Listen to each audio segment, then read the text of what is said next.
Today is February 22nd, 2025. My idea for the video today is about forgiveness, but from a different angle.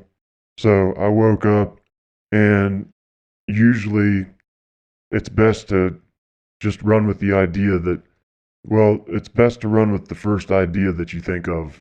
For me, like, I wake up and I want to get started on whatever I have to do, get it done, get it out of the way when I'm fresh. And I'll usually wake up with an idea in my head. And my idea was, I was thinking about trauma and all the stuff that happened. And for the past several days, I've been thinking about what I would have been like if that stuff hadn't happened to me. You know, if I had grown up in like a normal, functional family, would I have been different?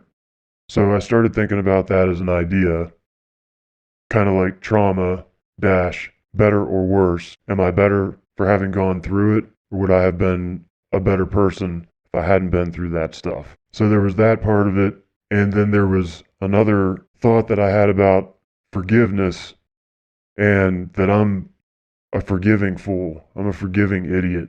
And, everyone has different aspects to their personality.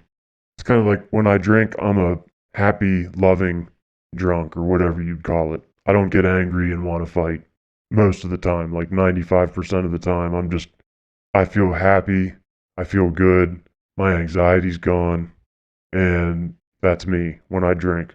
I feel bliss. I feel excellent. I feel incredible. I just want to get along with people. And I think I've been this way since I was a kid. You've got some people, when they drink, they want to fight. They have some kind of inner demon, or they're just wired up like they have this suppressed emotion that they have to keep kind of buried deep inside. And then when you drink, some of your inner emotions and things that you suppress, they come out because your inhibitions have been lowered. So for some people, those hidden things are like fighting. For me, sometimes when I drink, I'll cry because it's the only time that I can actually do that and get those emotions out. Like if I'm sober, I'm more stone-faced. I'm less likely to cry. I still have tendencies to, what's the word I'm looking for? I still fight back tears even when I'm sober. And I think that's a symptom of people that have gone through trauma.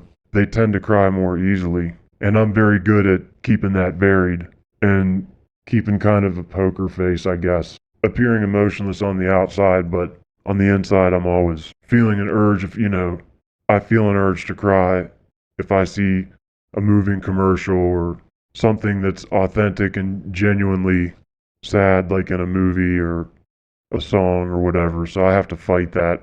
But when I drink, it's much easier to cry. I'm by myself, I'm drinking, and I can get that stuff out. Some people, when they drink, first thing they want to do is fight. That's not me. I don't understand it. I've always been a person that wants to get along with everybody, wants to make connections, and I'm naive in that respect. There's another part of me that's, I don't know what you would call it, not quite as compliant, not as agreeable. And I've always thought that maybe this was an aspect of trauma. And I also don't advocate for myself. I've never really understood how to negotiate with people as far as standing up for myself in a healthy way, or advocating for myself, or clearly stating what I need to say and standing my ground. And so it's almost like I've developed this other personality. Sometimes I almost feel like I'm moving into the multiple personality disorder realm. So part of this character, I guess you would call it evil, anti-biblical. It goes against what the Bible teaches. It's more violent, combative, offensive, confrontational. So I go to the other extreme. Whereas most of the time I just want to get along and want to be everybody's friend and kind of please people. But then when I'm pushed far enough, I'll fly off the handle. And I'm pretty irrational as far as my anger and emotions go. And I think that's an effect from trauma. So I become this other person. And I'm sure when people see it from the outside, they think I'm crazy.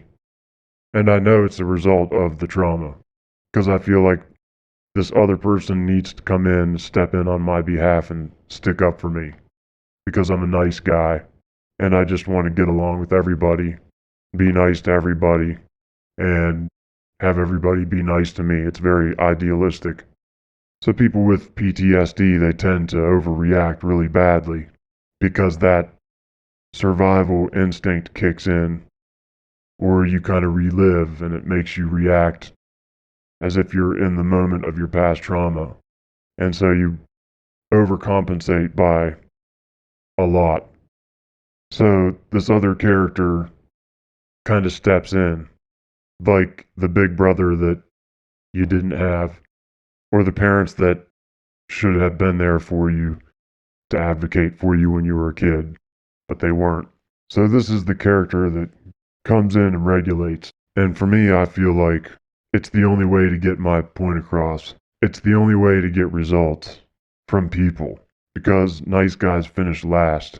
And no one takes you seriously if you're nice and agreeable and you just try to get along with everybody. So I have a hard time navigating what the Bible teaches and being able to live in agreement with that or follow what it says. I know that it's right, but the only way that I seem to get results when it comes to dealing with, well, like these neighbors from hell around here, they only understand one thing. And a lot of people, they only understand one thing, and that's this other character that I become. And I don't like it, and I never want to be it. I don't think that's who I really am deep down inside. And so this character is a result from the trauma that I went through. And I asked myself, if I hadn't been through the trauma, would this character have been created? Would there be a need for it? Or would it be easier for me just to be myself? So that was my thought about trauma. Am I better off having been through it? Because I can relate to other people that have been through difficult things and have lived their life in isolation and in torment in a lot of ways. I have a bigger heart. I have more compassion and more empathy for people. So maybe if I hadn't been through the trauma, I wouldn't have that empathy and I wouldn't sympathize so much for people and for animals and anything or anybody that suffered. But then the flip side of that is there's this other person, a much less desirable person. You'll hear people in the church talk about, just vengeance is mine, says the Lord, leave vengeance to God, leave it in God's hands. And I understand all that and I try to trust God and I fear God and it keeps me from reacting in any really negative ways because I know that I fear God, I fear His judgment. But to me, it's just hard to apply that. I don't know how you just let God take care of everything. I don't understand how you just let God handle it. I feel like if you're passive, if you're nice, if you're agreeable, people are just going to walk all over that. And it scares me. I don't want to be vulnerable. And I don't want to leave myself open for exploits or attacks, It seems like relationships are just transactional. And it seems like everybody's lurking around. Everybody's checking you out, watching you. They're watching your patterns, watching your behaviors, and they're trying to find a hole in your story, or they're trying to find a vulnerability or a weakness, or trying to find an angle on you in some way.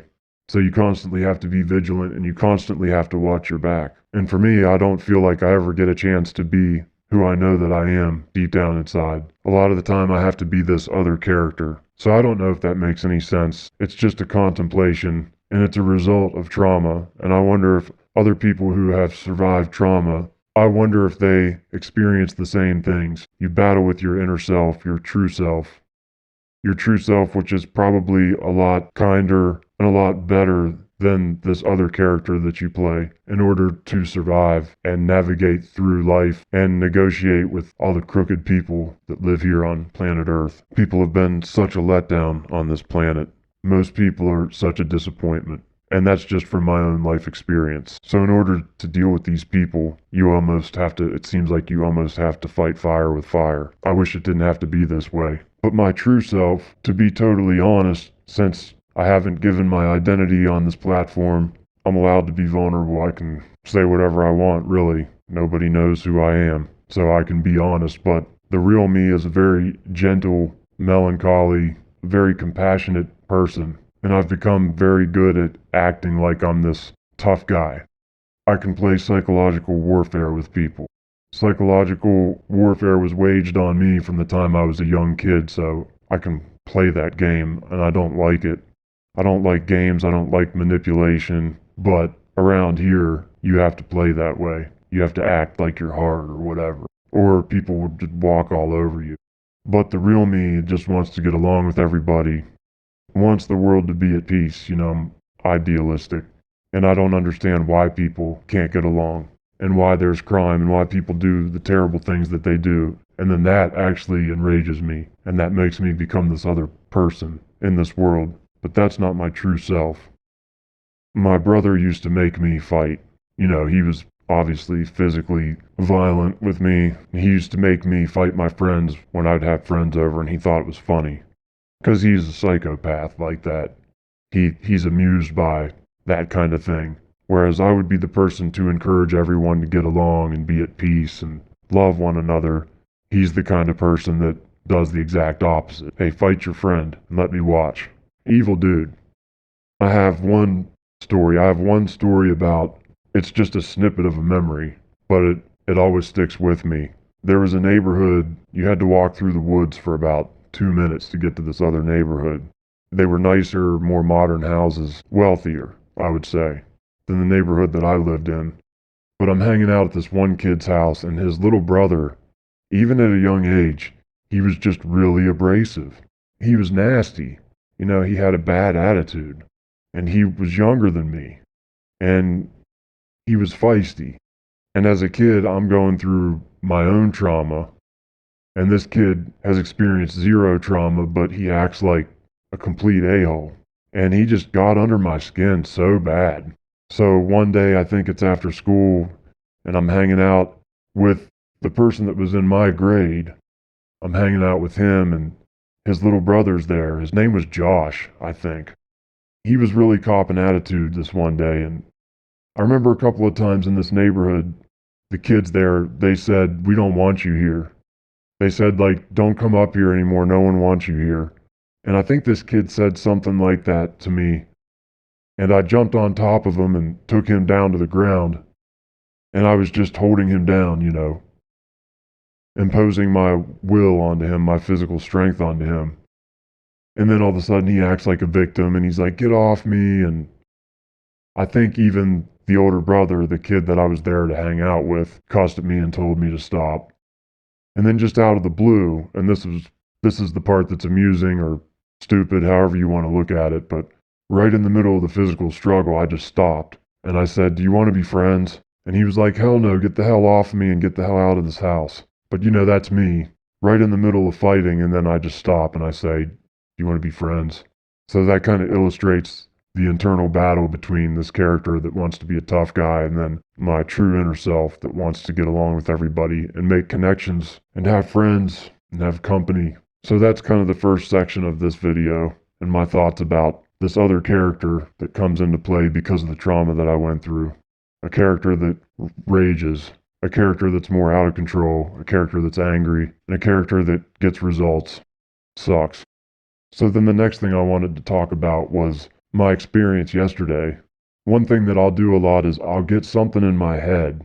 It'll be a wrong date, or I'll get something confused. For example, somebody may think that it's Sunday when it's actually Friday, or you have some kind of error in your head that you just take and you run with it. So for some reason, I thought yesterday was the exact anniversary of my little brother's death. And I don't know why that got in my head and why it stuck, because as soon as it was pointed out to me, I was like, oh, what was I thinking? But I seem to do that a lot. I get confused or I get the wrong thing in my head like that. And so I've gotten a little handier making videos and working with the editing software and stuff. And I thought, I'm going to make a video for him. I have all these photos, pictures, and things that needed scanned. And I thought it would be really cool to make a tribute video to him. So that's what I did. And my sleep has been totally crazy, dysfunctional, waking up at like 10 p.m. and working through the night, sleeping really, really weird hours.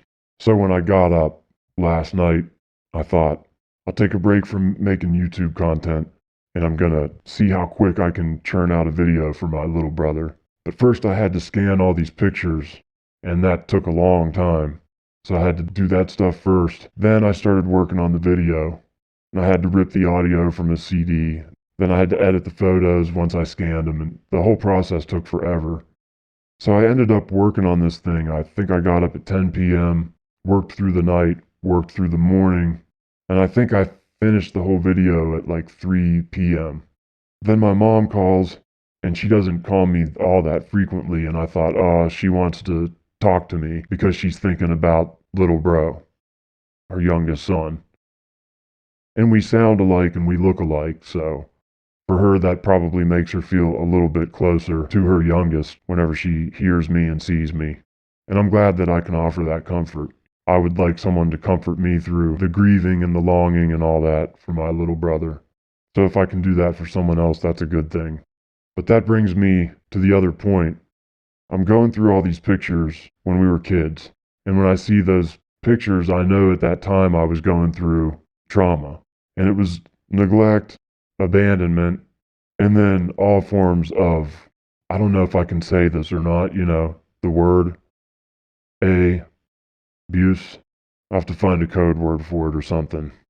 And as I'm looking at these photos, there's just one photo after another of me being really kind and gentle and sweet with my little brother.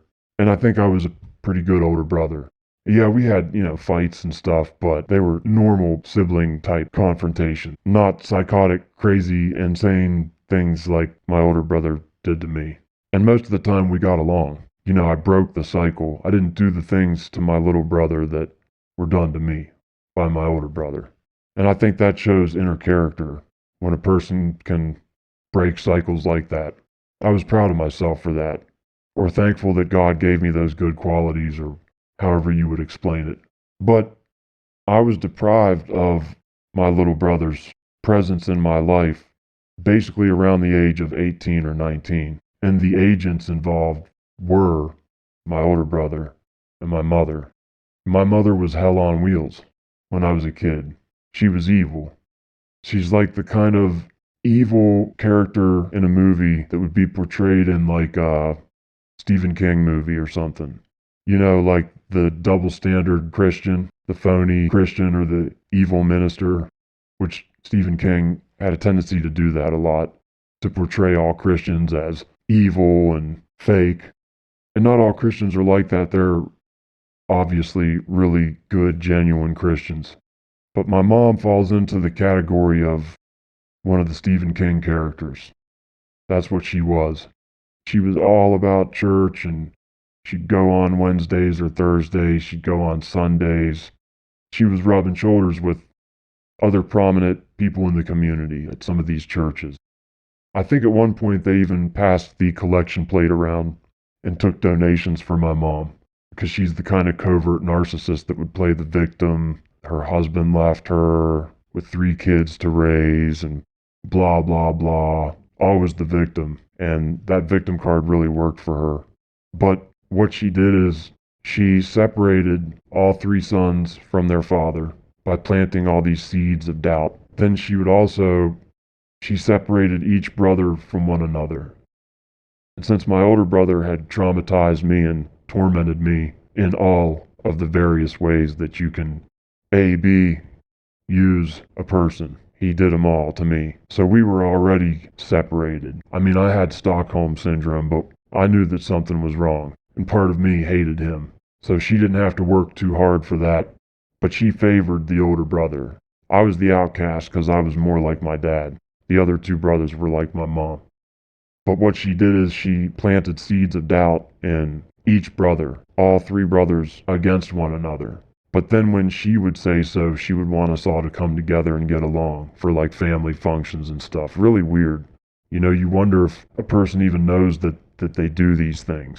But it's one form of control. It's one form of manipulating things to keep everybody under her control. I think there's a term for it called triangulation, where you're at the center and then you either make up things or you plant seeds of doubt with the other two people you're involved with to keep them at war, at odds with one another so that you can control both of them and be in control of the triangle. I think that's the proper way to explain it, but she did that all the time with everybody. She's real clever, real slick like that. Then she'd talk about God and Jesus, and she'd go to church, and she would talk so virtuously about stuff. My older brother did the same thing. He's very similar to my mom. He had a lot of people fooled. So this is frustrating, and I missed out on my little brother from like age 19 until he passed away 4 years ago. So I'm grinding on this video and I'm getting like deliriously tired. I ended up staying up for 24 hours straight, but I got it done and I posted it. And I was so happy it made me feel a little bit closer to my little brother.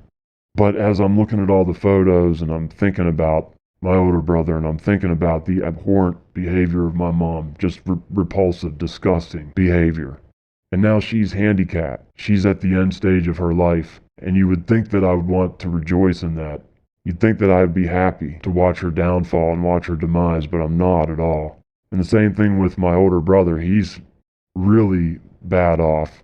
And that's something that applies to all of you out there. If you've suffered at the hands of somebody else, and you think they have the upper hand, or you think they played you, or you think that God doesn't exact his justice or whatever, just wait. Let time reveal things, because sometimes it's amazing. And I'm really in disbelief at the pathetic state that my older brother is in. He was Mr. Cool Guy, and I was the brunt of all of his jokes. He was like a vampire. He thrived off sucking me dry, humiliating me, and putting me down to lift himself up. I was the dorky, awkward, quiet, introverted kid, and he was extroverted and charismatic and funny and older and stronger, and he really exploited me. Psychopaths like to exploit those that are weaker than them. That's how they thrive. My mom exploited me too. I was a good kid. I wanted to please. I was quiet. I tried to stay out of everybody's way. And she walked all over that. She took advantage of it. And she kicked me while I was down. Made me feel even guiltier when I already felt guilty. Made me feel more shame when I already felt ashamed. Just a really evil person. And so that's my other contemplation, is that now in 2025, I've helped my mother. I built her a railing system when she had her surgeries. I feel compassion for her and I feel bad for her. I even feel bad for my older brother because he can't really hold down a job. He still kind of lives off my mom. He's like a man child. He still relies on my mother. And he's horribly overweight. And he's developed type 2 diabetes. He's completely bald. He smells bad. I don't think he has running water in his place right now. He doesn't have heat. The list goes on. The tables have really turned. And I'm struggling in all the various ways right now, but my life compared to his is night and day. And you would think that I'd be like, yeah, that's right. How do you like that? And there's a part of me that kind of feels that way, but the larger part of me just actually feels compassion. And then I examine myself and I'm like, what is this? And who am I really? Am I this tough guy character that I play? Or am I the soft, compassionate, melancholy, empathetic, thoughtful, kind, gentle person? And it seems like that one is winning out the older I get. And I do pray a lot, and I consistently talk to God throughout the day, ask for his help, and try to remain mindful of God. So maybe that constant connection, maybe he has worked on my heart. People will say it's a God thing. Maybe that's what it is. Because that other part of me still exists. Especially in this community, it's like I have to keep that person close by and call on him, at the drop of a hat, if I have to. But I never want to be that person. And so my contemplation was, I'm feeling like a forgiving fool, like a forgiving idiot. If you look at what the Bible says, it talks all about forgiveness, not 7 times, but 77 times. So I should be proud of myself that I have these forgiving qualities. But where do you draw the line to where you're not advocating for yourself, you're not standing your ground, you're not setting boundaries because you're forgiving and then everyone just walks all over you. Then if you get into an abusive situation or whatever, then you have to cut that person off or cut that situation off. And so then your forgiveness actually was counterproductive anyway, because now you're just avoiding situations and people rather than setting boundaries in the first place. You know what I mean? I don't know. What's right? What's wrong? Where do you draw the line? When do you forgive? When do you set boundaries? All these things that are confusing to me. So I'm looking at all these pictures and I'm actually cussing my mom because I missed out on my little brother. She deprived me of that so she could have him all for herself, because that's kind of like all she had after the divorce. You know, they're sleeping in the same bed when he's like 10 years old or something. Not healthy. My dad used to always say that my little brother was her new husband. There's a little bit of weirdness there, you know what I mean? A little bit of dysfunction, too close. No boundaries. So there's no way that my little brother was gonna, let's call it, pick me over my mom. So she would always win out. So anytime she would talk bad about me, it was very easy to convince him to turn against me. And that's exactly what she did. So I lost my little brother years ago, and I used to cry about it all the time. I suffered, I struggled. Well, now my mom has lost him too. And not to be like, ha ha, gotcha or whatever, but now my mom's suffered like I did. And it doesn't even really make me happy at all. I was looking at a picture yesterday when I was scanning pics, and this is right when he passed away. And her face is swelled up to twice the size. It was all bloated and swelled up from all the crying. She looked absolutely terrible. And you can see the suffering on her face. Then I look at old pictures of me, baby pictures, and you can see it in my eyes. My eyes are almost hollow. And you can see the oppression on my face. You can see the shame, and you can see the weight and the heaviness on my face as a little kid. So I'm starting to recall old memories and all the things my mom and my older brother did. And then I think about the fact that I'm back in contact with both of them, which I thought would never happen. Kind of like hell freezing over type scenario. And this wave of forgiveness came over me after my little brother died. And I think, would I have still done that if he hadn't passed away? And my little brother kind of took the spotlight. He was like cooler than me. And when I was younger, my older brother was the coolest one. And then when my little brother got older, he became like super stylish, super cool, funny, and all that. And a lot of it was drug fueled, Adderall. He was very outgoing and outspoken, and he took the spotlight. So then the two of my brothers, they both had the spotlight, and I was alienated once again. More of a soft-spoken, gentle spirit, and the two of them had to always make their points and be heard and be funny and be like the star of the show. And the whole situation has been blown apart from my little brother's death, and everybody's been humbled. But I was already humbled years and years ago before that, lonely, crying all the time, no family. And now my older brother and my mom are feeling those same feelings all these years later, and I actually have compassion for them. And so I just feel like a forgiving fool, like a forgiving idiot. I'm asking God right now, is this right? Is this how you forgive? Or am I just being foolish? I let my guard down. I'm not setting the proper boundaries. It's very important to set boundaries with people, work, and your family, friends, your significant other. It's all about boundaries all the time, because everyone has an angle. I don't care who it is. If it's family, girlfriend, boyfriend, everyone has their agendas. People can't just exist together and be happy. There's always a power play, something going on, at least in my experience. I'd like to find people where that's not the experience. I would love that more than anything. But yeah, am I an idiot? Am I foolish to forgive like this? This should be the time for revenge, right? This should be the time to just sit and watch it all come crashing down and just enjoy the show. That's not how I feel at all. I feel time running out for all of us, and life is super short, and I'm getting close to 50, so life is more than halfway over for me. It's just a blink down here, and I can't believe it's been 4 years since my little brother passed away. It just goes so fast. And so living down here for money or seeking revenge, I mean, maybe that's what the Bible, or certainly that's what the Bible is trying to say when God says, vengeance is mine. Because all we want to do down here is just punish those who have done wrong, teach them a lesson. And now I'm forgiving two of the people that hurt me the most in my life, and I just feel like an idiot. I don't know if I'm doing it right or not. I think by the Bible standards, that would indicate that I am doing it right, but I don't feel like I'm doing it right. I don't know what I feel.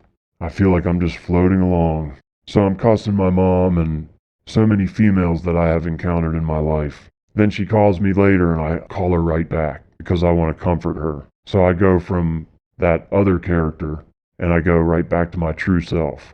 Call her up, comfort her, I want to be there for her. She's actually having knee surgery on my birthday, which is coming up next month. And I feel bad for her. I hate to see it, but it should make me happy, right?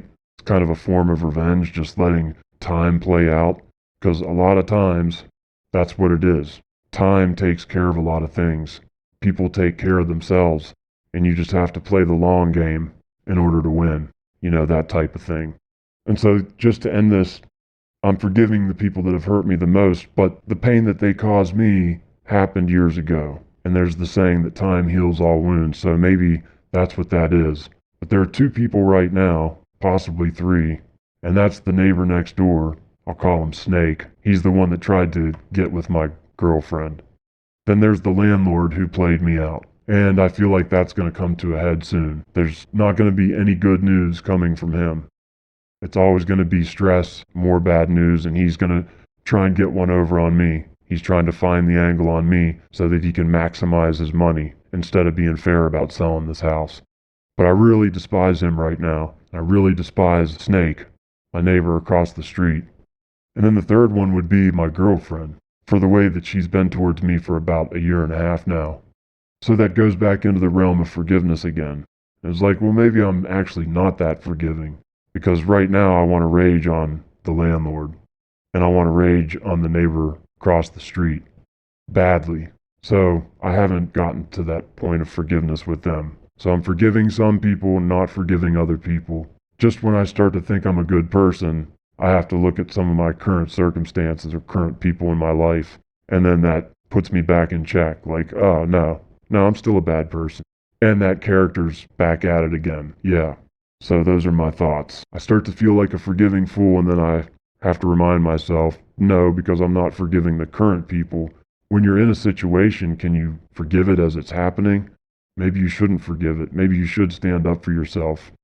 Maybe you should set boundaries and you should advocate for yourself to get results. But it seems like throughout my life I've been quick to forgive. And a person can hurt me several times and I'll continue to go back. Kind of like the dog that gets beat. That's what I feel like. I just keep coming back for more. And so as I have somewhat reconciled with my older brother and my mother, I feel like I'm just coming back for more. I haven't learned a thing. But maybe I have learned. But I feel like an idiot. Then I look at the landlord and I look at Snake. My human side all of a sudden feels smart again. When you hold on to that anger and that hatred, it's like a survival mechanism. And I'm in survival mode right now. Such a weird place to be in. I don't know where my home is going to be. Don't have any answers for anything. Everything is uncertain. My budget is so tight. Very little money. And everything is really uncertain with the girlfriend. It doesn't even feel like a relationship. It's like I'm in limbo right now. And I want to document that because if life gets better for me, I want to look back on these contemplation videos, and even if they don't get views and no one cares, at least I can go back and revisit this part of my life when things are better. And then I can make more videos to encourage people to hang in there if they're going through dark times, because I believe that God can get us through these things. I believe that God does care about our situation, our relationships, our living situation, our mental health. So I want to remember this moment right now, every moment, so I can look back on it and celebrate. I can celebrate how God took me like an exodus out of this into a better situation. So those are my thoughts today, and you have to stay optimistic in times like this. You have to stay faithful and got to keep on fighting through. Keep pushing through till the bitter end.